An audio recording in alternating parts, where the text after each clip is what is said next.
교수님 안녕하세요. 안녕하세요. 반갑습니다. 네, 반갑습니다. 네. 제가 서작가 인터뷰에서 인터뷰를 하기 위해서 한양대를 왔어요. 한양대는 제가 한 2번째 오는 것 같아요. 네.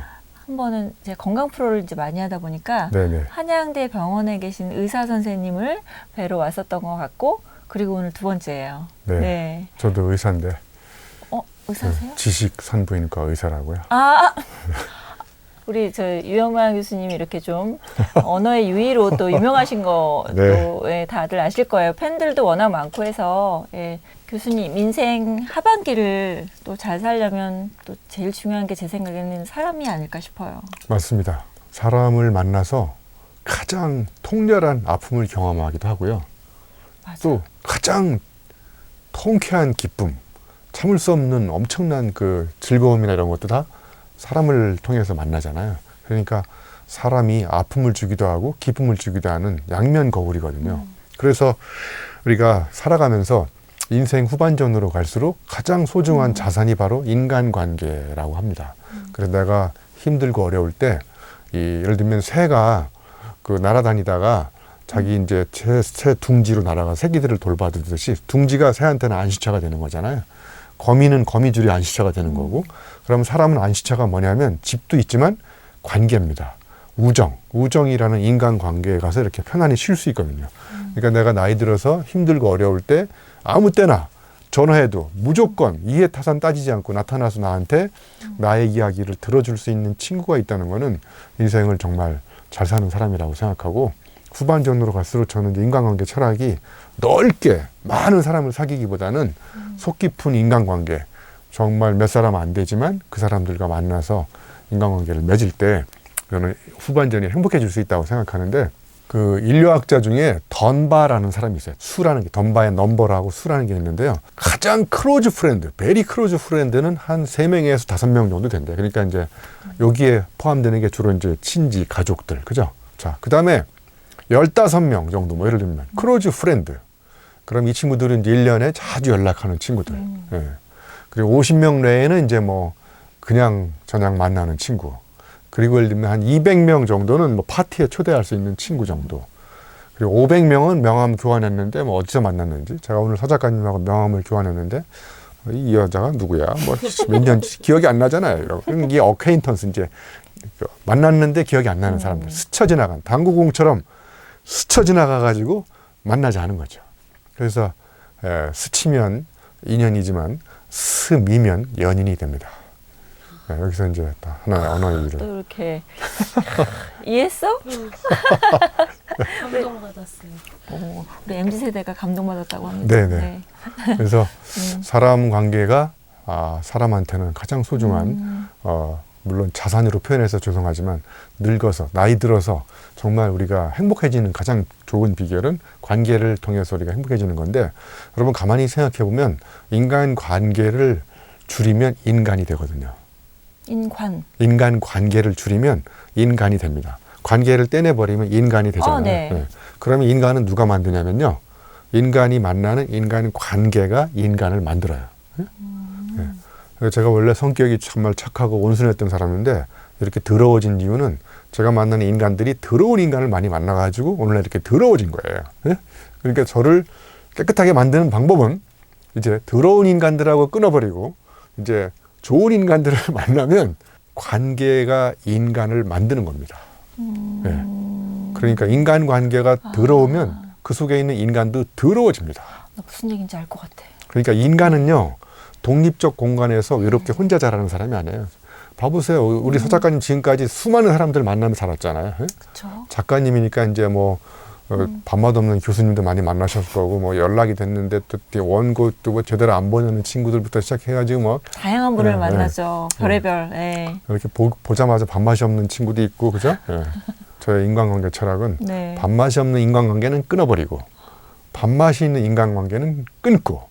그래서 제가 옛날에 끈기보다 끊기라는 책을 쓴 적이 있거든요. 끊기. 그러니까 언제 끊어야 되냐? 그거 어려운데. 우리 서 작가님 시댁에 가실 때, 명절 때 시댁에 가실 때 발걸음이 가벼우세요? 무거우세요?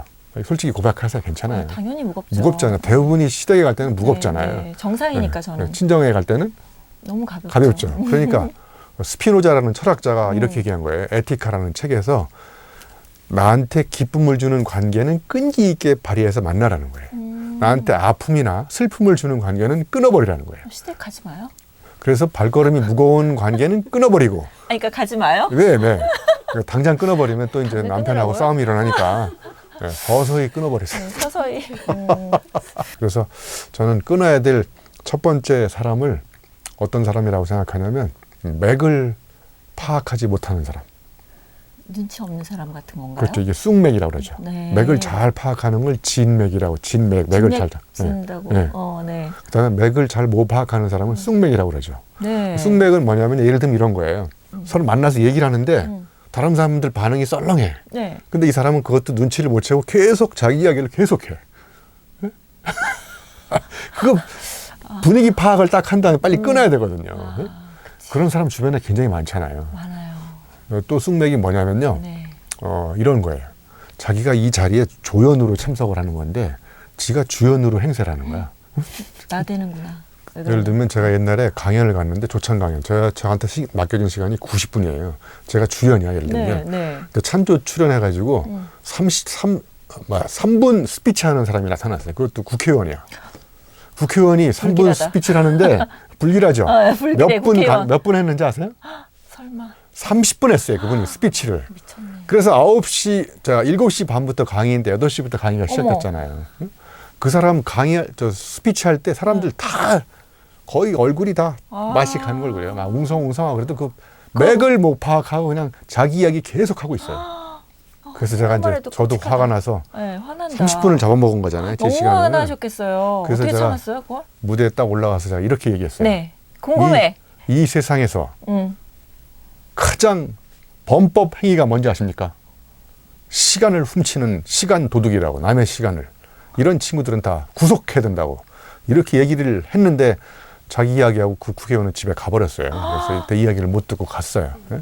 그래서 제가 하도 답답해가 인스타에다 이름을 생략하고 써놨는데 네. 아무튼 우리 주변에 자기가 조연으로 참석하는데 주연 행사를 하는 사람, 맥을 파악하지 못하는 이런 쑥맥들 빨리 끊어야 됩니다.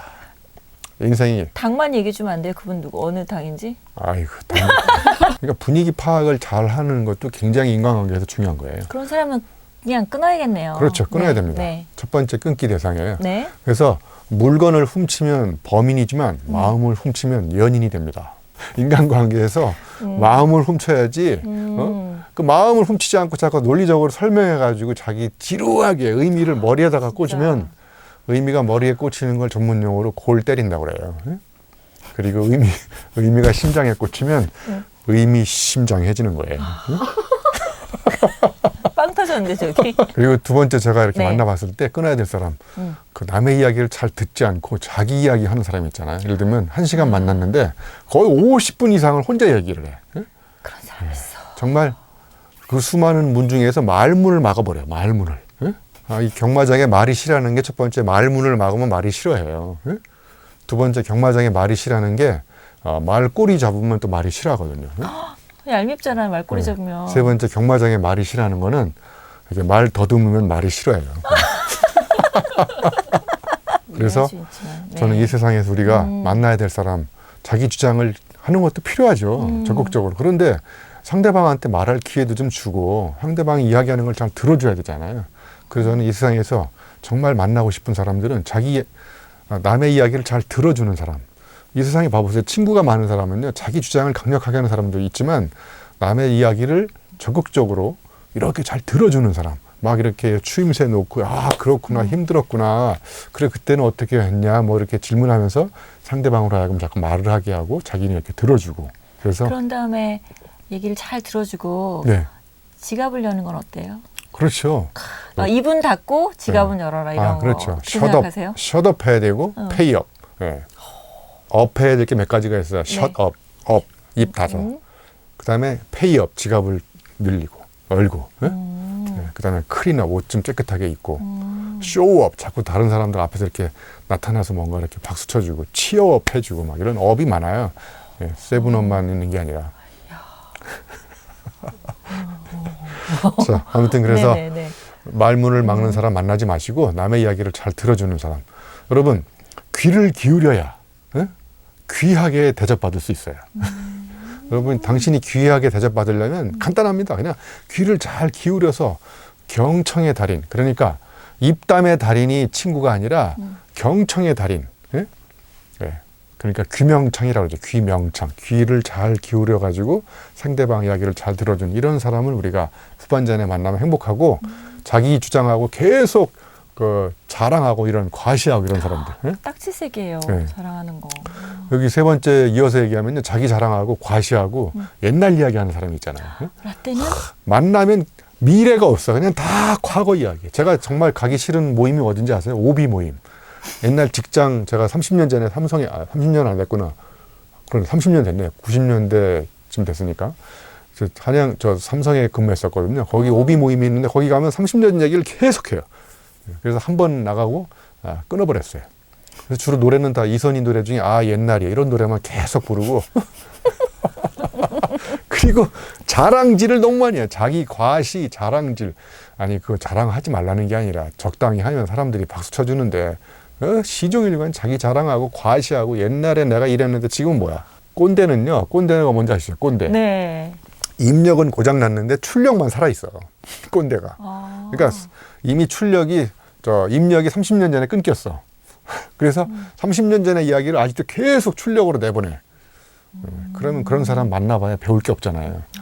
우리가 배울 거는 과거를 통해서 현재를 점검하고 그다음에 미래 비전을 제시하고 미래 꿈을 이야기하고 현재 지금 내가 뭐가 재미있고 뭐가 나한테 행복을 주는지 이런 이야기를 서로 주고받고 그래야 되는데 현재도 없고 미래도 없고 그냥 오로지 다 옛날 이야기를 계속하는 사람 이런 사람들도 만나면 인생이 불행해질 것 같아요.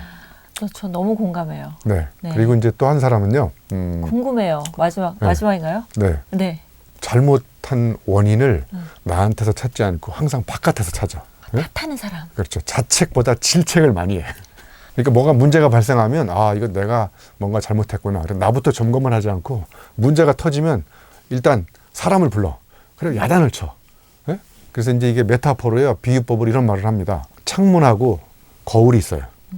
정말 다른 사람한테 존경받는 사람들은 이걸 어떻게 쓰냐면요. 거울을 언제 보냐면 내가 뭔가 잘못됐을 때 우리 상황이 뭔가 잘 안 될 때 거울을 보고 반성을 해. 자책을 하는 게 아니라 스스로 이제 질문을 던지는 거죠. 그리고 창문을 언제 보냐면요. 뭔가 세상이 잘 될 때 바깥에 창문을 보면서 맞아. 저 바깥에 있는 친구들이 저렇게 잘해가지고 우리 회사가 잘 되는 거야. 이렇게 얘기해요. 네? 근데 이게 뭔가 잘못된 꼰대들은 우리가 만나기 싫은 사람들이 거꾸로 활용합니다. 일이 잘 될 때 거울을 보고 막 지 자랑을 막 내 얼굴이 내가 잘나가지고 잘 된 거야. 그리고 잘 안 될 때 창문을 내다보고 저놈들이 저 따위로 하니까 일이 안 되는 대로 거야. 안 해가지고 날씨가 이 모양이 끓이고 경기가 코로나가 계속되고 그러니까 안 되는 거야. 그래서 때문에 안 된다고 생각하는 거죠. 근데 앞에 있는 이 우리가 존경할 만한 사람들은 맞아. 내가 환경이 안 좋은 덕분에 내가 더 이상 이렇게 방만하지 않고 이렇게 반성을 한다든지 맞아. 또 저 사람들 덕분에 이렇게 생각하는 거죠. 그래서 이 창문과 거울을 어떻게 활용하는지에 따라서 여러분 우리가 사람들한테 존경받을 수도 있고 사람들한테 괄시 또는 무시당할 수도 있다고 저는 생각합니다. 이제 인생 후반기에는 진짜 좋은 사람, 좀 밝은 사람, 네. 그런 사람들과 같이 해야 나도 그런 사람이 된다는 거잖아요. 맞습니다. 그래서 일단 내가 먼저 좋은 사람이 돼야 내 주변에 좋은 사람을 만날 수 있습니다. 그러니까 인간관계를 꼭 평가 기준을 바깥에다 두고 저 사람이 좋은 사람이야? 아니야. 아닌 것 같아. 안 만나. 그 판단을 하는 자기부터 한번 생각해 보라는 거예요. 나는 과연 다른 사람들한테 선한 영향력을 미치고 그분한테 어떤 배움을 줄 수 있는 스승이기도 하고 때로는 내가 제자가 되기도 하고 이런 서로 배우고 가르치고 또 도와주고 좋은 사람인지를 스스로 판단해보고 그렇지 않을 때 나 먼저 좋은 사람이 되면 내 주변에 저는 좋은 사람이 생긴다고 생각합니다. 예. 그리고 아까 말씀하셨던 그 네 사람의 유형은 끊어내는 걸로. 네, 끊어야 됩니다. 네. 네. 왜냐면 우리가 남은 인생이 별로 안 남았거든요. 네. 그러니까 밥맛 없는 사람하고 만나서 스트레스 받지 마시고 밥맛이 있는 사람을 만나서 카드를 많이 긁으시고 그러면 좋을 것 같습니다. 네, 네. 제 인생의 철학은 카드를 긁지 않으면 인생이 긁힌다. 이게 제 인생의 철학. 교수님이 또 언어의 유희로 유명하잖아요. 언어의 마법사 막 이렇게 네. 불리기도 하고 진짜 팬층도 그거 듣는 재미로 또 교수님을 또 추앙하는 사람들이 꽤 많은 걸로 제가 알고 있는데 네. 혹시 그 수많은 것 중에 요건 진짜 내가 좀 유행시켜 괜찮다. 이 유희 언어의 유희는 정말 좀 내가 만들었지만 괜찮다 하는 거 몇 가지만 한번 얘기해 봐 주세요. 네. 뭐 예를 들면 어느 목욕탕 간판에 가면 사람은 다 때가 있는 법이다 이렇게 써 있잖아요. 그래서 처음부터 웃겨. 네, 그래서 이런 멘트를 잠언을 남긴 적이 있어요. 완벽한 때를 기다리다 몸에 때만 낍니다. 그러니까 완벽한 때를 기다리다가 그 때는 지나가잖아요. 그죠? 그러니까 여러분 완벽한 때는 없습니다. 그래서 톨스토이가 이 세상에서 가장 소중한 때는 언제입니까? 이런 질문을 던졌잖아요. 지금. 예? 지금이잖아요. 가장 중요한 거. 예. 무리를 하면 무리를 하면 마무리가 안 된다. 마무리가 안 된다. 네. 요거는 내 얘기 같은 느낌적인 느낌도 네. 있고요. 네. 네, 아무튼 그런 그다음에 뭐 예를 들면 쓰지 않으면 쓰러진다. 그러니까 제가 밥 먹듯이 글을 쓰는 이유. 쓰면 쓰임이 달라진다. 네. 아니 100권 책을 쓰셨잖아요. 네, 교수님. 책 100권째 책이 나옵니다. 쓰러질까 봐 네. 계속 쓰시는 거예요? 네, 그건 아니고요. 네. 쓰면 쓰임이 달라진다. 이렇게 긍정 화법으로 바꿔도 돼요. 네. 네. 아니 저 그거 궁금한데 지금 이렇게 막 언어의 유희 네. 이런 거 막 공부하셔서 만드시는 거예요? 네, 아니면 만듭니다. 공부해서. 진짜로요? 네, 네. 의도적으로 어. 저 책상 저 뒤쪽에 가면 이제 언어에 관한 책이 네. 여기도 지금 저쪽에 보면 언어 웅크린 말들부터 저기 언어 책이 굉장히 많잖아요. 네. 제가 언어를 디자인하라 책을 쓰면서 언어 관련된 책 한 50권 정도 읽으면서 물론 이제 평상시에 물론 문학 작품, 소설, 역사, 철학 책을 읽으면서 언어 공부를 끊임없이 하고요. 김소연 시인이 쓴 한 글자 사전, 마음 사전, 뭐 정철 카피라이터의 불법 사전, 뭐 우리말이 서럽다. 아무튼 우리말과 관련된 대단한 책들이 진짜 많습니다. 그 언어의 유희를 아예 공부까지 해서 만드신 이유가 뭐예요? 왜냐하면 저는 이제 보시다시피 말하는 것과 글 쓰는 게 직업이잖아요. 그러니까 강의를 학교에서 하기도 하고 밖에 나가서 강연도 하고 그다음에 글로 책을 언어로 글을 써가지고 책을 써서 작가이기도 하고 쓴 책을 가지고 나가서 강의라는 강사이기도 하고 그러니까 제가 주로 활용하는 거는 모든 사람은 다 비슷하겠지만 저는 언어거든요. 말과 글의 매개체가 다 언어잖아요. 그러니까 내 생각을 어떻게 하면 어떤 표현을 어떤 문장을 어떤 단어를 쓰면 똑같은 생각인데 사람들한테 의미의 임팩트를 높일까 이게 저의 굉장히 중요한 과제 중에 하나예요. 그럼 교수님은 직업상 그렇다 치는데 네. 인생 하반기에 그렇게 좀 언어를 잘 이렇게 활용하면 좀 그 인생 하반기가 조금 더 빛이 날 수 있을까요? 그럼요. 그러니까 나이 들어서 필요한 공부가 여러 가지 공부가 있지만 저는 언어 공부라고 생각해요. 왜냐하면 그 사람이 쓰는 언어입니다. 그러니까 한 사람하고 제가 5분간만 얘기를 해보면 그 사람이 어떤 삶을 살고 있고 어떤 생각을 하고 있는지를 대충은 알 수 있어요. 왜냐하면 나의 생각과 느낌이 나기도 모르게 언어라는 생각의 옷을 입혀가지고 나가거든요. 그러니까 저는 언어는 생각의 옷이라고 생각해요. 그러니까 언어가 틀에 박히고 언어가 타성에 젖고 언어가 천박해지면 생각도 천박해지고 그 사람의 삶도 천박해집니다. 예를 들면 이런 단어를 한번 물어볼게요. 네. 우리 신랑은 예비 신랑은 금융권의 재원이다. 이게 맞는 말일까요? 틀린 말일까요? 금융권의 재원이래. 우리 신랑이.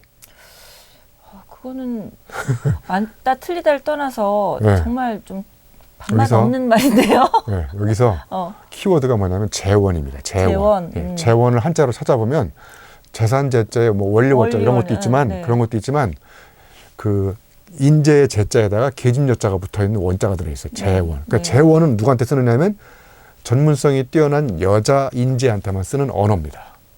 재원이라는 게 여자한테만 쓰는 네, 단어예요? 이따 끝나고 찾아보세요. 바로 재원이라는 한자가 근데 나와요. 많이 쓰는데 그냥 여기서 네. 남자도 그러니까 그 잘못 잘못된 썼구나. 수입니다. 그러니까 네. 이 여자는 여자와 결혼하는 겁니다. 재원이니까. 네, 그러면 미시가 할 때 아름다울 미자를 쓸까요? 만미자를 쓸까요?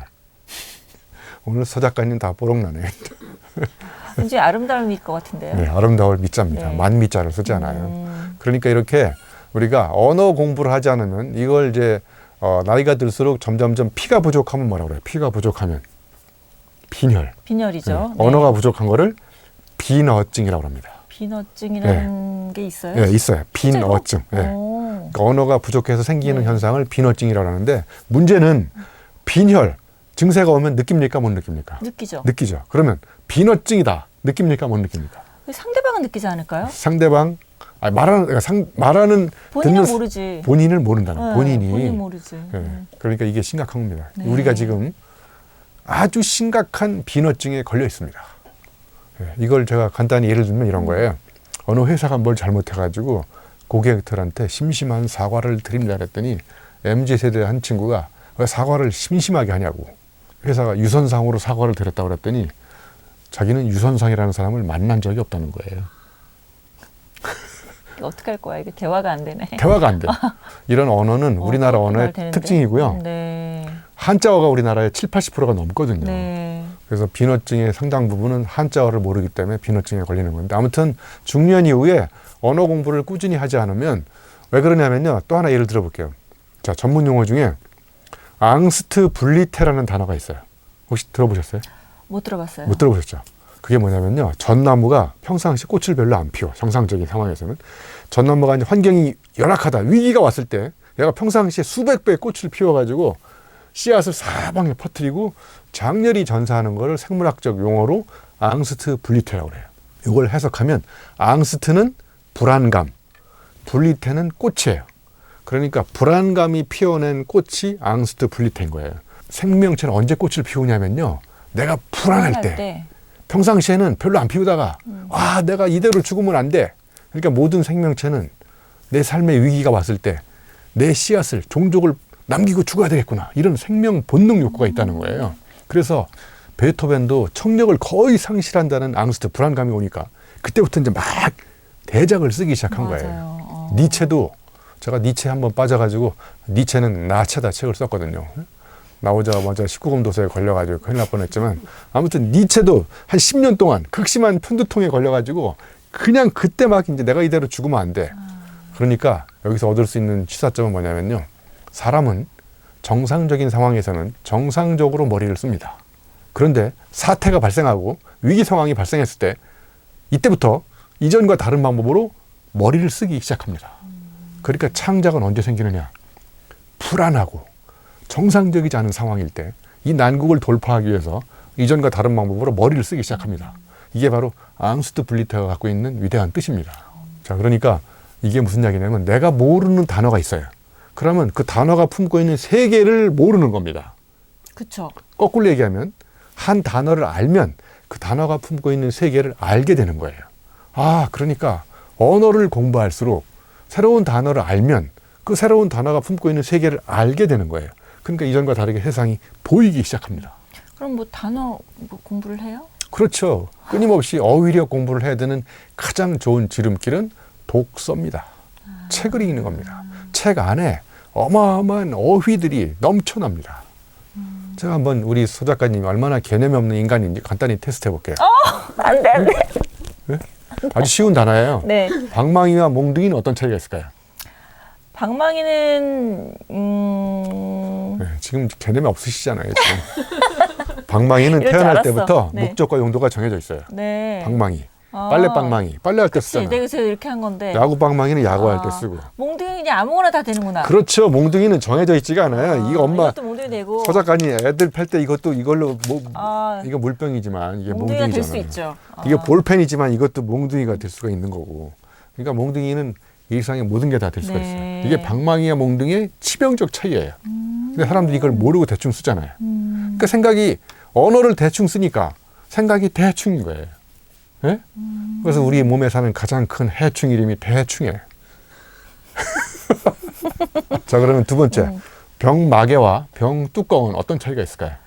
병마개는 아무거나 해서 막으면 되고 네. 병뚜껑은 병을 뚜껑 네, 지금 하기 그- 위해서 그러면 용도가 있는 거 횡설수설 아니에요? 하고 계시잖아요. 용도가 횡설수설. 있는 거 병뚜껑은 용도가 네. 있는 거 병마개는 병뚜껑은 그러면 서 작가님 혹시 화가 날 때 뚜껑이 열려요? 마개가 열려요? 뚜껑이 열리죠. 뚜껑이 열리잖아요. 이게 뚜껑.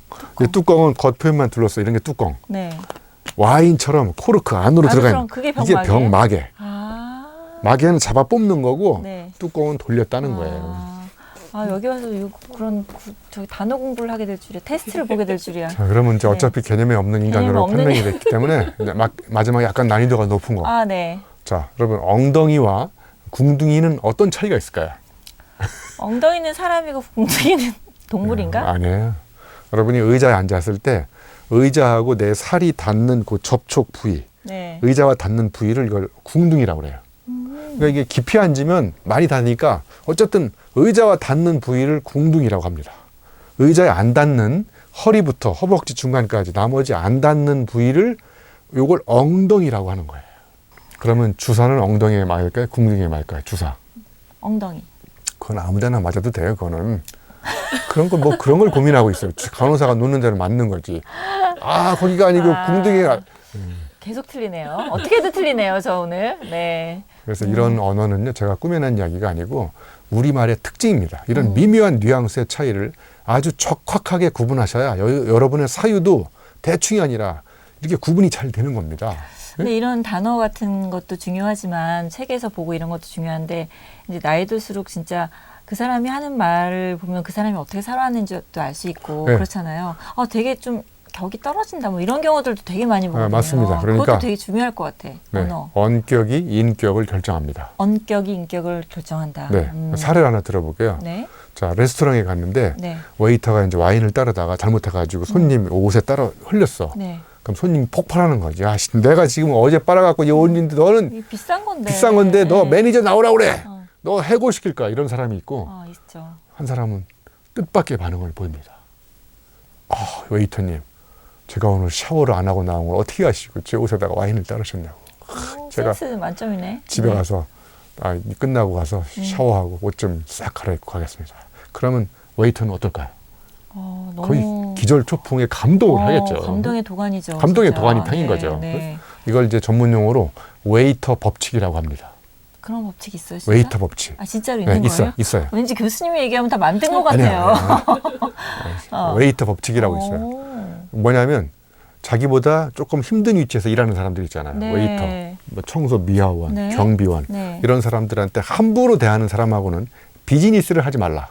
어떤 사람이 만든 거 그 사람 이름은 기억이 안 나는데 하여튼 웨이터 법칙이라고 있어요. 그런데 아침에 나올 때 우리 경비원 아저씨 밤새 고생하셨잖아요. 네? 그리고 거기다 야단을 당신 어제 내가 새벽 3시에 들어왔는데 집에 어디 간 거야? 야단을 치기보다는 경비원 아저씨한테 아침에 나오면서 따뜻한 우유 한 잔 갖다 주시면 네. 밤새 고생하셨습니다. 감동하지. 이 추위에 얼마나 고생이 이렇게 말 한마디만 해도 그 경비원 아저씨는 얼마나 그 따뜻한 훈훈한 마음씨가 생기겠어요. 그러니까 여러분이 무의식중에 내뱉는 언어가 여러분의 인격을 결정합니다. 언어는 그리고요 광고판이고 이미지 메이킹의 수단입니다. 예? 그 사람이 5분 동안 무슨 얘기를 하는지 가만히 들어보면 그 사람은 저절로 상대방한테 자기의 이미지를 각인시키는 거예요. 예? 그러니까 내가 상대방한테 세상을 향해서 나의 이미지를 바꾸고 나를 브랜딩하려면 가장 첫 번째 바꿔야 되는 게 언어입니다. 그래서 제가 간단하게 언어를 디자인하는 방법 몇 가지를 알려드릴게요. 네. 자, 예를 들면 네. 까미가 이런 명언을 남겼어요. 까미. 가을은 모든 나뭇잎이 꽃이 되는 제2의 봄이다. 멋있죠? 단풍이 드니까 꽃이 핀 걸로 본 거예요. 네. 그럼 저는 또 표절 전문가거든요. 이런 걸 주워다가 나의 목적에 살짝 바꿔요. 중년은 역경이 경력이 되는 제2의 봄이다. 멋있다. 이 제게 더 멋있지 않습니까? 네, 훨씬 와닿아요. 네. 이게 바로 표절 전문가의 언어 디자인 방법이에요. 재창조하신 거지. 그렇죠. 네. 그다음에 제가 좋아하는 또 일본의 작가 중에 우찌다 타츠루라는 사람이 있어요. 정말 전방위적 철학자다운 엄청난 글을 쓰시는 분인데 이분이 이런 문장을 남긴 걸 제가 메모해 놨거든요. 무지, 뭔가 모르는 거는 나태의 산물이 아니라 근면의 성과다. 이해가 가세요? 아닌데 근면의 성과라고요? 네. 뭔가 모르는 거는 게을러가지고 모르는 게 아니라 근면의 성과다. 너무 다른 일을 열심히 하다가 아니야, 이런 거야. 그것도 내가 모르겠어. 이거를 근면의 성과. 모르려고 노력을 거듭하는 거야. 매일 이걸 알지 말아야지. 그 노력을 거듭해가지고 이렇게 무지 상태가 됐다는 거예요. 뭐 꼬아서 말한 거야? 네. 맥인 거네. 운동이랑 비슷한 거예요. 그렇죠. 이걸 이제 그러면 주워다가 이렇게 쓰는 거죠. 운동을 하지 않는 습관은 나태의 산물이 아니라 근면의 성과다. 죽어도 운동 안 그렇죠. 하겠다고. 서 작가님 그냥 매일 운동 안 하려고 결심을 한다면 오늘도 그냥 운동하지 말아야지. 내일도 하지 말아야지. 엄청 성실하게 안 하고 계속 있는. 네. 노력에 노력을 거듭해서 이렇게 됐다는 거죠. 네. 이걸 또 이렇게 대입할 수. 책을 읽지 않는 습관은 나태의 산물이 아니라 근면의 성과다. 책을 이거 내일 읽어야지. 오늘도 읽지 말아야지. 내일 맨날 노력을 해가지고 불필요한 노력을 많이 하고 사네 우리가 그죠 교수님? 이런 식으로 네. 좋은 문장이 있으면 메모를 하세요. 그걸 살짝만 바꿔치기 하시면 위대한 생각이 창조됩니다. 이게 언어 디자인의 비결이에요. 네. 또 하나는 예를 들면 이런 거예요. 제가 커피 머신이 고장났어. 커피 머신 고장났음. 회사 같은 데 이렇게 써 있을 거 아니에요. 이렇게 쓰지 말고 싹 빼시고 이렇게 쓰는 거야. 저희 커피 머신이 과로로 병원에 입원하게 됐습니다. 일주일간만 다녀올 테니까 그때까지만 기다려 주시라고. 그러니까 과로로 병원에 입원했다고 커피 머신 앞에다 써 있으면 일단 사람들이 씩 웃잖아요. 한 번씩 웃고 지나가죠. 아, 제가 우리를 위해서 이렇게 과로했구나. 은유법만 잘 쓰셔도요. 은유 사전을 만들어 보세요. 은유 사전. 예를 들면 제가 독서는 피클이다 이런 이제 글을 쓴 적이 있어요. 독서가 왜 피클일까? 자, 앞에 독서는 추상명사예요. 뒤에 피클은 보통명사라 손으로 만질 수 있고 관찰할 수 있고. 자, 그러면 추상적인 독서의 뜻을 사전에 찾아보면 이해가 확 와닿습니까? 감동적입니까? 머리 아프잖아요. 않아. 들어오지 않는 이유가 뭐냐면 예. 추상명사라서 그래요. 네. 이거를 구체적으로 와닿게 하는 방법은 은유법으로 바꾸는 거야. 독서는 뭐라고요? 피클이다. 왜 그럴까요? 자, 책을 읽기 전에 오이였어, 제가. 어? 책을 읽고 나서 피클로 바뀌었어. 약간 숙성되면서 그렇죠. 새콤달콤한 더 맛있어. 생각에 혁명이 일어난 거야. 아, 네. 그럼 오이가 피클이 될 수 있는데 피클이 오이로 되돌아갈 수 있을까요? 없죠. 되돌아갈 수 없는 위험한 변화가 일어나는 게 독서다. 그럼 독서는 위험하다? 그렇죠. 그러니까 허 작가님이 이렇게 정상인 이유는 책을 대충 읽어서 이렇게 되신 거예요. 네. 책을 제대로 읽으면 저처럼 정신 이상자가 됩니다. 칭찬이신가요? 잘 판단해야 될 것 같아요. 그러니까 이렇게 설명하면 독서에 대해서 재미있게 사람들이. 네. 그러니까 여러분이 은유법만 잘 쓰시면 설득의 달인이 됩니다. 자, 저나 이제 우리 서 작가님 다 결혼하셨잖아요. 네. 자, 결혼은 양파래. 왜 양파일까요? 까도? 이상한 게 많이 나오니까. 까도 새로운 게 나오는 게 아니라 까도 눈물이 난다는 거예요. 그러니까 이상하다는 게 제가 그런 약간 비슷한 의미였는데. 네, 그러니까 이제 그러네요. 네. 이거는 누구한테 공감이 되냐면 첫 번째 결혼해본 사람이야만 공감이 돼. 그러니까 은유법은 100% 체험을 해봐야 와닿는 거예요. 두 번째 양파 까서 눈물 나본 경험이 있어야 돼. 그럼 이 두 가지의 공통점이 확 연결됩니다. 이 은유법의 위력이에요. 그러니까 은유법은 추상명사 앞에 세우고 사랑, 열정, 혁명 이런 거 다 앞에 세워. 그 뒤에다 보통명사 세워. 공통점을 찾아. 그래서 그걸 딱 연결시키면 사람들한테 아주 쉽게. 그러니까 이 세상은 설명을 하는 사람이 세상을 지배하는 게 아니라 설득을 잘하는 사람이에요. 그래서 머리의 언어를 쓰지 마시고 몸의 언어를 쓰셔야 돼요. 머리의 언어는 책상에 앉아가지고 관념적으로 배운 언어들, 골 때리는 언어들이 있잖아요. 근데 몸의 언어는 내가 직접 겪어본 내 몸을 관통하고 남은 흔적을 언어로 번역한 거예요. 몸의 언어. 그러니까 아주 쉽게 구분하면 머리의 언어는 골치 아프잖아요. 네. 몸의 언어는 심장에 딱 꽂히잖아요. 왜 그러냐면 시어머니가 아프면 머리가 아프잖아요. 친정엄마 보면 가슴이 아프고. 이 아픈 부위가 왜 다르냐? 왜 시어머니가 아프면 머리가 아파? 여기가 치근치근. 근데 친정엄마가 가슴이 아파. 제가 GPT한테 물어봤어. 야, GPT야, 왜 시어머니가 아프면 머리가 아프고 친정엄마가 왜 가슴이 아프냐고 그랬더니 얘가 벌벌 떨고 있어요. 아무리 찾아봐도 답이 없어. 궁금한데 답을 못했어요? 네. 네, 나하고 관계가 없을 때 머리가 아픕니다. 나하고 관계가 깊을수록 가슴이 아픕니다. 남편의 어머니잖아요. 시어머니는 남의 편. 그러니까 머리가 아픈 거예요. 친정엄마는 나를 낳아준 혈육이잖아요. 그러니까 가슴이 아픈 거고. 그러니까 머리의 언어는 머리가 아픕니다. 가슴의 언어는 가슴이 아픕니다. 몸의 언어는. 여러분이 직접 후반전이 될수록 몸으로 겪어보고 체험하고 그러면서 언어를 찾고 단련하는 거를 전문용어로 별이다라고 그래요. 대장간에서 쇠를 올려놓고 모르에다가 빨간 쇠를 망치로 두드려서 단련하는 거를 별이다라고 그래요. 언어를 별이다. 중년이 들수록 언어를 자꾸 별이고 별여서 여러분의 경험을 여러분만의 독특한 언어로 자꾸 표현하는 연습을 끊임없이 하셔야 여러분의 생각도 일치월장하고 원격도 높아지고 그러면서 상대방한테 좋은 이미지를 갖게 되고 여러분을 바꾸는 혁명적인 방법, 언어를 바꾸시면 됩니다. 그 인생에 저도 반은 산 것 같아요. 네. 인정하고 싶지 않지만 한 100살 정도로 보시나요? 그 2분의 1이라는 책을 쓰면서 네. 인생 반전을 일으키는 절반의 철학 이런 책도 썼는데 거기서 이제 후반전이 반전이다 이런 개념을 얘기한 적이 있거든요. 사람들이 후반전이 뭐냐고 물어봐요. 언제가 후반전이냐. 그럼 예를 들어서 서 작가님이 네. 40살이다. 그러면 40살 살았으면 이게 전반전. 그러면 이제 41살부터는 후반전을 사는 거예요. 후반전이 80살에 끝나잖아요. 그러면 그렇게 생각하면 그럼 80살까지 살면 그때가 이제 전반전 다시. 그러면 이제 81살부터 이제 후반전으로 사는 거죠. 예를 들면 우리 서 작가님 아들, 딸내미들이 20살이다. 그럼 그 친구는 20살 전반전을 뛴 거예요.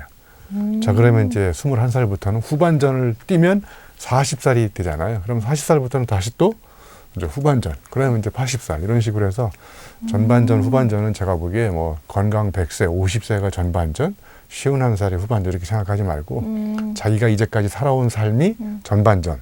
그럼 이제까지 살아온 삶과 뭔가 다르게 살고 싶다. 그러면 이제 잠시 하프타임 쉰 다음에 후반전을 이전과 다르게 살면 된다고 생각합니다. 네.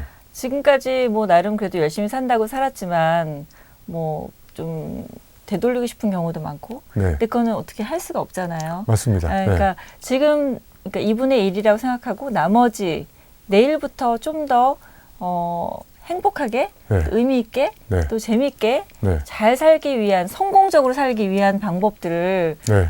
뭐 엄청난 내용인데요. 지금 말하고 보니까. 그렇습니다. 네. 그렇게 사시려면 이제 네. 첫 번째 제가 보기에 몸이 가장 중심에 서 있어야 됩니다. 그래서 저는 여성들한테 이런 이야기를 합니다. 몸매가 망가지면 몸빼 바지 입어야 된다. 이 세상의 모든 몸을 다 받아주는 거는 몸빼 바지밖에 없잖아요. 그러면 이제 몸이 망가진 거잖아요. 그래서 제가 한때 이런 주장을 했었어요. 재테크나 금테크는 망하지만 근테크는 절대 망하지 않는다. 그래서 근육에 나이가 조금 어릴 때, 한 살이라도 어릴 때 근육에 투자하지 않으면 이제 인생 후반전으로 갈수록 결국은 제가 보기에 그 체력 싸움이거든요. 그러니까 뭔가 이제 시련과 역경이 더 많이 올 수도 있고요. 더 힘든 일도 많이 생길 텐데 그걸 극복하는 힘은 정신력이 아니고요. 제가 보기에 체력인 것 같아요. 그러니까 이 세상에는 두 가지 부류의 사람이 있더라고요. 이 시련과 역경을 정신력으로 극복하려는 사람이 있고 시련과 역경을 체력으로 극복하려는 사람이 있어요. 그러니까 전자는 정신 나간 사람이고요. 후자가 정신 차린 사람이에요. 그러니까 대부분 정신 나가서. 네, 이 시련과 역경을 정신력으로 극복하려고 하다가 진짜 망합니다. 그러니까 저의 일관된 주장은 피지컬이 멘탈을 지배합니다. 그러니까 피지컬이 있어야 정신을 차릴 수가 있어요. 마음 보세요. 우리 서 작가님 밤새우시고 막 잠 못 주무시고 대본 막 고치시고 새벽 비몽사몽간에 막 이제 그런 걸 며칠 밤 세우면 거의 피지컬이 망가질 때 정신을 차리려고 해도 정신을 차릴 수가 없어요. 안 돼요. 맞습니다. 네. 그러니까 지금 우리가 후반전으로 갈수록 자꾸 이제 멘탈도 필요하지만 저는 피지컬, 몸은 마음이 거주하는 집이라고 생각해요. 그래서 몸이 무너지고 망가져 버리면 그 집에 새들어 사는 마음도 같이 없어져 버리는 거예요. 그러니까 마인드가 컨트롤 되는 건 언제냐면 몸이 살아있을 때. 그러니까 지금부터 여러분 운동을 하셔야 됩니다. 운동하기로 마음 먹은 게 벌써 10년 동안 계속 마음 먹고 있잖아요. 다짐을 하고 다짐을 너무 많이 해가지고 이게 짐이 생겨가지고 못 일어나잖아요 지금. 그러니까 마음은 그만 드시고 운동하기로 결심을 하시면 됩니다. 결심이 아니라 그냥 하면 됩니다. 예, 그러니까 제가 보기에 이 세상에서 가장 멍청한 사람들이 계획 세우고 준비하고 마음 먹고 다짐하고 그리고 또 이렇게 핑계를 대죠. 아침에 알람을 딱 끄고 일어나려고 하는데 이제 어제 회식을 해가지고 내가 오늘만 피하고 내일 해야지 이렇게 생겨. 그 다음에 이제 내일을 다짐하고 하려고 했는데 또 비가 오네. 그래서 또 좀 맑을 때부터 시작하는 게 아무래도 그렇죠. 비가 나를 보호와서 그리고 또 핑계를 대고. 네, 저는 이렇게 30년 이상 매일 아침 운동하는 습관을 들인 가장 좋은 비결 중에 하나가 뭐였냐면요. 이렇게 알람을 딱 끈 다음에 1초가 넘기 전에 1초 이내에 그냥 일어나는 거야. 발딱. 네, 일어나서 그냥 저 생각할 필요가 없어요. 생각을 하기 시작하면 더 못 일어납니다. 우리가 장고 끝에 악수 둔다고 그러잖아요. 그러니까 1초가 넘으면 그때부터 운동 안 해도는 10가지 이유로 생각이 나. 막 어제 시어머니하고 싸워가지고 컨디션 회복하고 또 술 한잔 먹었으니까 내일부터 비가 오네. 신발이 없네. 뭐 이런 거 다 되다가 이제 한 달, 두 달 지나서 이제 그럼 어차피 망가진 거 내년부터 해야지. 그런데 또 연말에 눈이 와가지고 미끄러져서 또 저 타박상이 당할까봐 또 이렇게 해가지고 계속 못하는 거예요. 그러니까 운동을 하는 습관을 들이는 가장 강력한 방법은 딱 알람을 끄고 더 이상 생각하지 마세요. 피곤하거나 말거나 허리가 아프거나 말거나 그냥 일어나면서 나가면 돼요. 근데 놀라운 건요. 나가서 내 몸이 체육관에 가 있으면 와, 잘 왔다. 이런 생각이 들어요. 그때부터 이제 땀이 나기 시작하고 그러면 이제 하루가 뿌듯한 거죠. 그래서 여러분도 운동을 시작하지 못하는 단 한 가지 이유는 시작하지 않기 때문에 그런 거예요. 시작하는 유일한 방법은 뭡니까? 시작하면 돼요. 이 방에 어마어마한 책이 많은데 여기 네. 시작하는 방법에 관한 책은 제가 쓰레기통에 다 갖다 버렸어요. 옛날에. 뭐예요? 아니 시작하는 방법을 뭐 책을 보고 있어. 그냥 시작하면 되지. 그 시작하는 방법을 자꾸 연구하니까 시작을 못하는 거예요. 응? 그러니까 시작하는 단 유일한 방법은 시작하면 돼. 하려고 했는데 비가 온다. 나가세요. 비 오는 날. 거기 비 오는 날 뛰는 미친놈들이 굉장히 많아요. 비 온다, 비 올 때 뛴다고 해서 뭐 죽지 않습니다. 비 올 때 뛰어보세요. 정말 전율하는 그 색다른 그 뜨거운 열기가 비하고 맞으면서 이 신체성이 어마어마한 행복감이 밀려와요. 아무튼 운동을 하면요. 일단 몸이 상쾌해지잖아요. 그죠? 우리 소 작가님 얼굴 보니까 지금 어제 밤새워가지고 머리가 명쾌해지지가 않아요. 지금 머리가 지금 흐릿해가지고. 저 한 끼도 못 먹었어요. 네, 간신히 제 옆에 앉아가지고 지금 이제 버티고 있는 것 같아요. 정신력으로. 네. 그러니까 네. 몸이 상쾌해지면요. 머리가 명쾌해집니다. 두 번째 쾌가 일어나요. 세 번째, 마음이 유쾌해집니다. 자, 그러면 몸이 상쾌해지지 않았기 때문에 머리가 흐리뭉덩한 거고 마음도 우울한 겁니다. 그러니까 몸이 움직여가지고 땀을 흘리면 몸이 상쾌해지면 그 다음 쾌가 또 나타나요. 명쾌, 머리가 맑아집니다. 복잡했던 머리가 땀을 흘리면서 정리가 됩니다. 그리고 이제 유머가 생겨요. 유쾌해지고 그리고 이제 영혼이 통쾌해지고 그러면 이제 사람들의 인간관계에서 제안을 흔쾌히 받아들이는 제가 개발한 5쾌 이론이에요. 오. 상쾌, 명쾌, 유쾌, 그 다음에 통쾌, 그 다음에 흔쾌. 이거의 출발은 뭐냐? 상쾌입니다. 네. 상쾌가 망가지면 나머지 4쾌는 그냥 다 쓰레기통에 살아요. 상쾌하기 위해서는 운동이 필수네요. 운동이 필수입니다. 그래서 몸이 이렇게 수직으로 서 있어야 마음이 편안하게 누워 있을 수 있어요. 그러니까 몸은 가급적 수직으로 서서 움직여야 됩니다.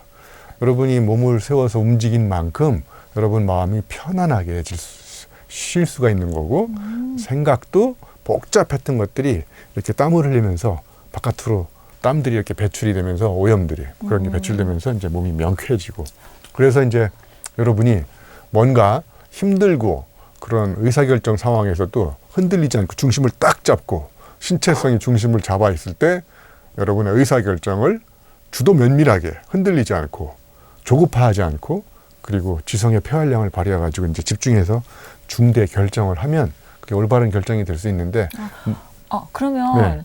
제가 보통 이제 영화나 드라마 보면 또 성공한 CEO들 네. 뭐 이런 사람들이 항상 뭐 러닝머신에서 뛰고 네. 어디를 뭐 조깅하고 막 하잖아요. 네. 아무리 엄청 바쁜데도 네. 꼭 그거를 잊어버리지 않고 항상 나와요. 그런데 드라마 같은 데 보면은 그런 사람들 결정할 게 많아서 이렇게 상쾌하게 맞습니다. 유지하려고. 그러니까 그 사람들은 그 대단한 결심을 하고 운동을 하는 게 아니라 그냥 얼마나 바쁘시겠어요. CEO분들이 아침부터. 그러니까 누구도 통제할 수 없는 시간 중에 저는 아침 시간이라고 생각해요.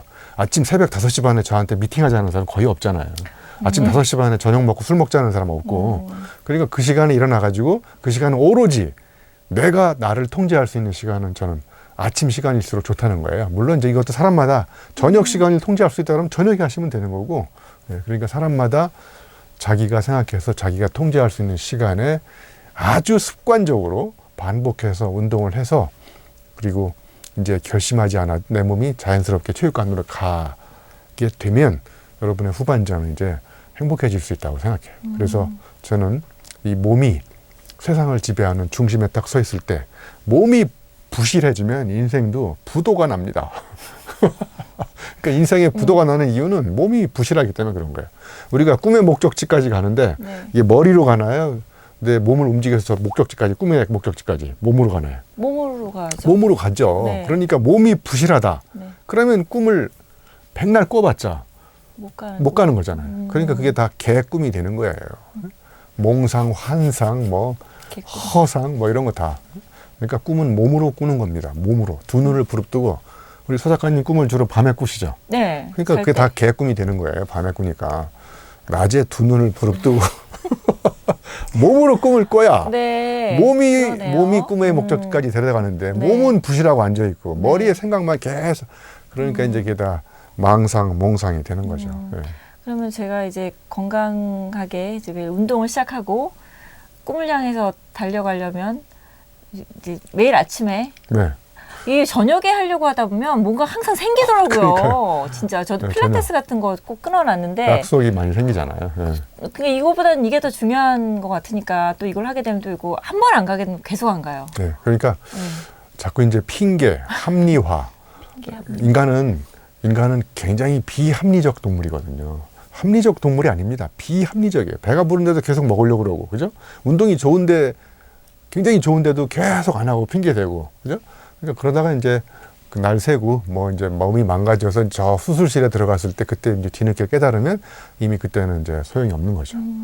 그래서 저는 이제 이런 몸과 관련돼서 행복 이야기를 할 때 아주 간단하게 이렇게 얘기를 해요. 당신의 행복 지수는 허리 둘레에 반비례합니다. 응? 그다음에 허벅지 두께에 정비례합니다. 그러니까 거꾸로 얘기하면 내가 행복해지는 방법은 뭡니까?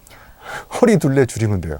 여기 허리 둘레에 내장 지방, 배둘레함을 줄이고 허벅지 두께를 늘리면 이제 나이 들어서 혈당이 높아지잖아요. 네. 혈당을 소비하는 강력한 신체 동력 기관이 바로 뭐냐면 허벅지에서 혈당이 소비됩니다.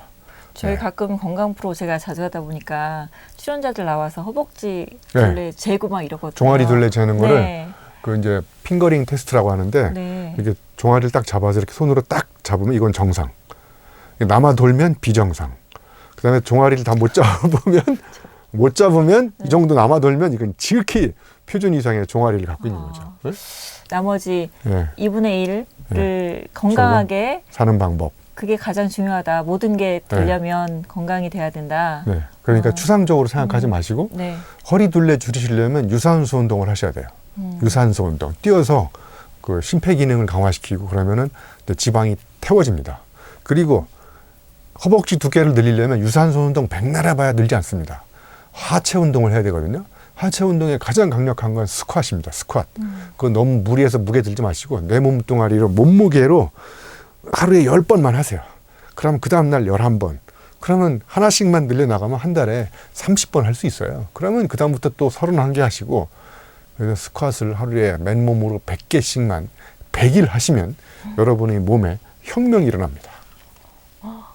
저는 허벅지 두께가 지금 61cm가 됐는데 웬만한 여성 허리가 허리인데? 24인치잖아요. 허리가 61이나 64 정도 되는 게 5인데 64가? 네, 저는 61cm가 됐습니다. 야, 진짜 대단하시다. 저도 오늘부터 그러면 스쿼트 근데 피트니스를 또 안 가도 되잖아요. 지금 말씀하신 것들. 안 가도 됩니다. 집에서 안 얼마든지 가니까 할 수 있어요. 네. 그거를 먼저 제가 스쿼트를 한 3개 정도부터 하면 제가 도전해보고 하나씩 내일은 4개? 네. 하나씩. 괜찮을까요? 네. 내일 모레 5개. 할 수 있는 데까지 전혀 안 하는 것보다는 네. 네? 설거지하다가 이렇게 앉았다 일어나셔도 되고 뭐 다 TV 핑계. 보다가.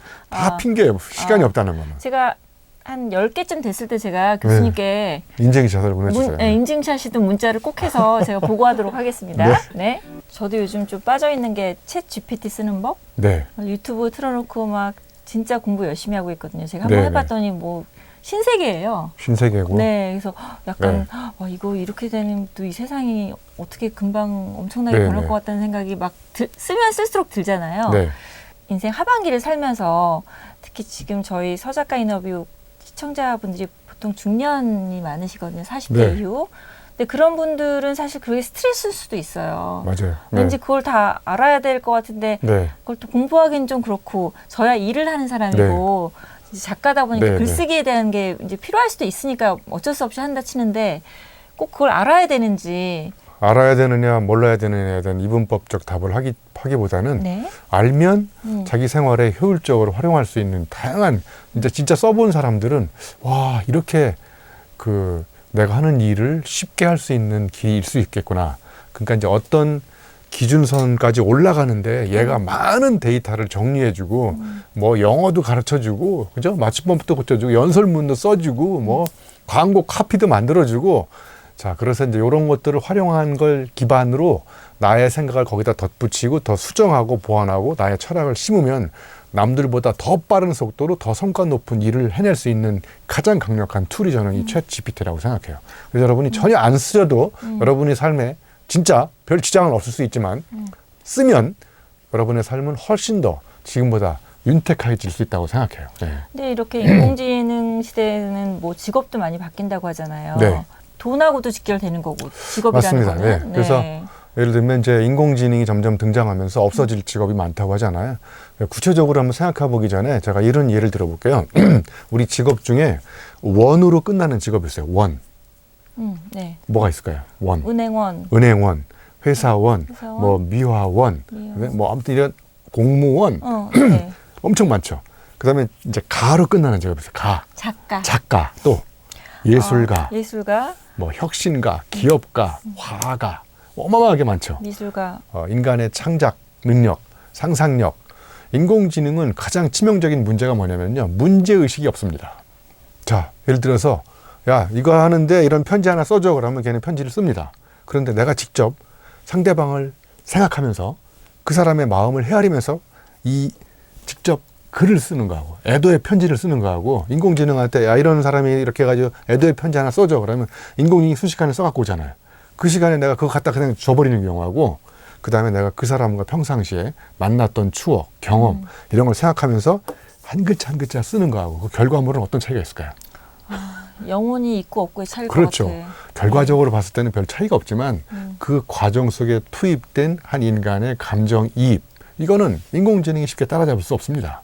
그래서 인공지능은 단순 반복적인 거는 인공지능한테 맡깁니다. 그리고 정말 나의 상상력, 철학, 애정, 관심을 집어넣어서 하는 거는 인공지능이 쉽게 흉내낼 수 없어요. 이제 하나 이렇게 생각해 볼 수 있어요. 인공지능이 땀을 흘리나요? 안 흘리죠. 네, 땀을 안 흘린다는 얘기는 뭐냐면요. 인공지능이 나한테 주는 모든 결과물은 다 100% 다른 사람 겁니다. 다른 사람 거를 수평적으로 편집해가지고 엄청나게 빠른 속도로 갖다 줘요. 감탄. 그런데 인공지능은 사람을 감동시키기 어렵습니다. 감탄과 감동의 차이예요. 제가 보기에. 감탄 봐보세요. 와, 얘가 이런 그림을 놀랍다. 그런데 왠지 눈물이 나거나 왜냐하면 이건 지가 노력해가지고 땀 흘려서 피눈물 흘려가지고 만든 게 아니에요. 다 주워가지고 편집한 거야. 사람은 땀을 흘립니다. 땀을 흘린다는 얘기는 뭐냐면 자기만의 서사, 스토리가 있다는 거예요. 인공지능은 남의 이야기입니다. 네네. 남의 이야기 듣고 감동받는 사람 별로 없어요. 한계는 책상에서 알 수 없다. 한계는 몸으로 한계에 도전해본 사람만이 몸으로 느낄 수가 있어요. 역경을 거꾸로 하면 경력이 된다. 그거랑 약간 비슷한 거죠. 그죠? 네. 네. 그러니까 몸으로 느낌을 가지고 뭔가를 하느냐, 아니면 책상에서 머리로 조합을 하느냐. 이게 이제 인공지능과 사람이 갖고 있는 가장 극명한 차이입니다. 그래서 인공지능은 또 하나 눈치를 보기가 어렵습니다. 제가 지금 우리 서 작가님과 이렇게 얘기를 하고 있잖아요. 지금 눈치 보고 있는 거야. 이분이 어딘데 재밌어 하는지, 저 앞에 PD는 언제 빵 터지는지, 이때는 썰렁하네. 그러면 이건 메시지를 바로 접고 준비하지 않은 다른 메시지를 집어넣고 막 이렇게 넥스트 메시지를 이 상황에 맞게끔 계속 제가 디자인을 하는 거예요. 눈치 봐가면서 네. 맥락적 사유를 하면서. 인공지능은 제가 보기에 맥락적 사유, 눈치 볼 수 없습니다. 그냥 주어진 명령어대로 순식간에 쫙 편집해갖고 나타나요. 편집 반응이 썰렁해. 인공지능이 썰렁한 걸 감지한 다음에 다시 다음 걸 만들지는 않습니다. 그러니까 이런 직업은 제가 보기에 인공지능이 쉽게 흉내낼 수 없다고 생각해요. 그래서 인공지능과 사람이 갖고 있는 근본적 차이 중에 첫 번째 하나는요. 저는 호기심을 가지고 질문하는 거라고 생각해요. 사람은 호기심을 가지고 질문합니다. 그런데 나이가 들수록 호기심이 없어집니다. 문제가 심각해져요. 그래서 인공지능만도 못한 인간으로 전락하지 않으려면 동심 어린, 호기심 어린 질문을 자꾸 하셔야 됩니다. 인공지능이 질문을 더 잘해요. 알고리즘으로 막 섞어가지고 무한 질문을 생산해냅니다. 그런데 결정적으로 호기심을 가지고 질문하지 않습니다. 아이가 지나가다가 아빠가 그때 물어봤어. 딱따구리가 막 나무를 찍는 걸 보고 아이가 이렇게 질문을 던졌어. 아빠한테. 아빠, 딱따구리가 저렇게 나무를 찍는데 얘는 왜 두통이 안 걸려? 그랬더니 이제 아빠가 야 인마 딱따구리가 그러면 고무를 찍냐? 나무를 찍는 건 당연한 거야 인마. 그러니까 이제 어른이 되면서 늘어나는 단어가 세 가지가 있어요. 원래 그래 인마 그거. 물론 그런 거 자식아. 당연한 거 아니야 그거? 딱따구리가 원래 그런 거고 물론 그러고 당연한 거야. 그랬더니 이제 아들이 딱 보고 아빠한테 더 이상 배울 게 없다는 걸 바로 학습을 하는 거죠. 그래서 아빠한테 더 이상 질문하지 않고 그래서 이제 사르트르가 이런 현상을 보고 이런 세계적인 명언을 남기고 죽었어요. 네. 사르트르.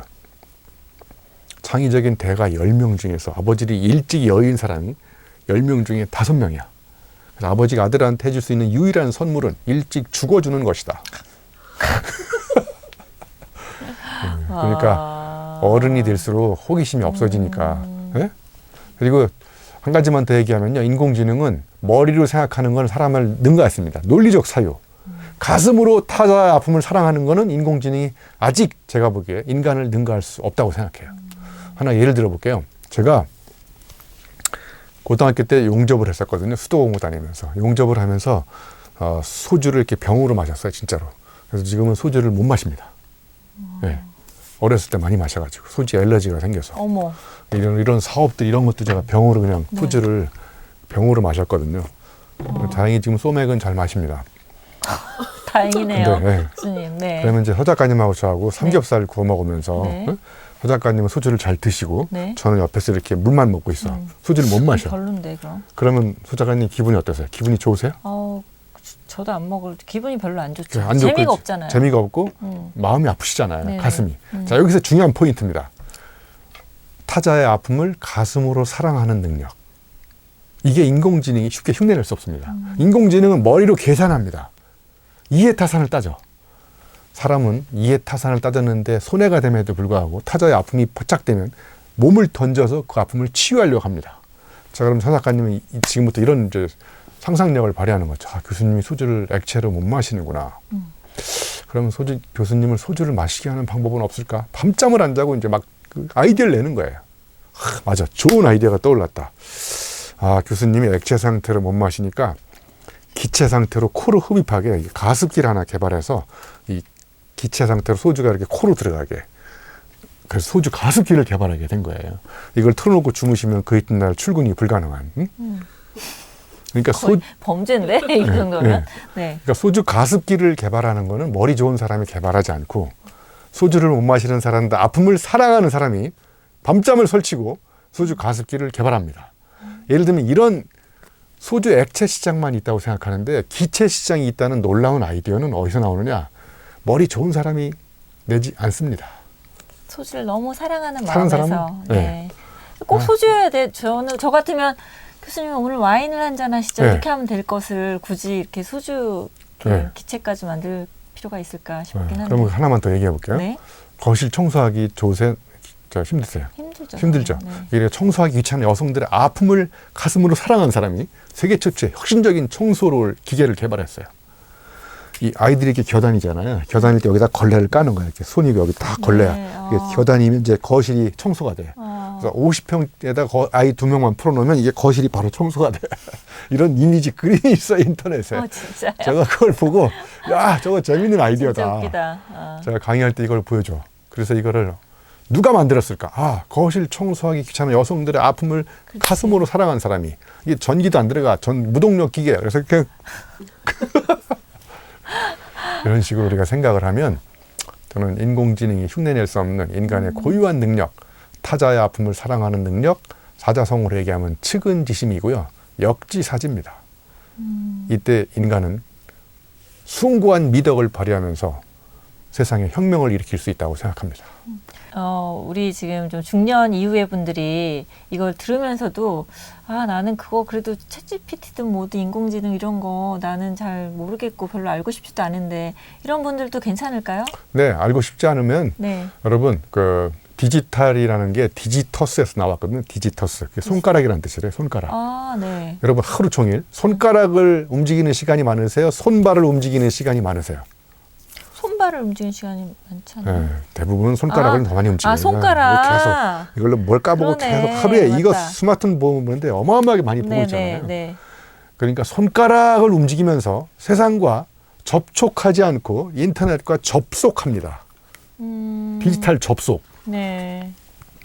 중년 이후에 행복해지는 비결 중에 하나는 접속을 줄이시고 나가서 자연과 접촉, 사람과 접촉, 만나고 저 책과 접촉하고 낯선 환경과 자꾸 접촉하고 이 접촉 경험이 많을수록 사람은 촉감이 늘어나고 오감각이 열리면서 행복해지는 거예요. 그러니까 챗GPT 굳이 귀찮다, 배우기 싫다 그러면 그 시간에 나가서 친구하고 맛있는 밥 한 끼 드시고 저 또 산에 잠깐 올라가셔서 구름도 감상하시고 피부로 이 기운도 감촉하시고 근력도 키우고. 근력도 키우고 저는 그게 더 행복한 비결이라고 생각해요. 예.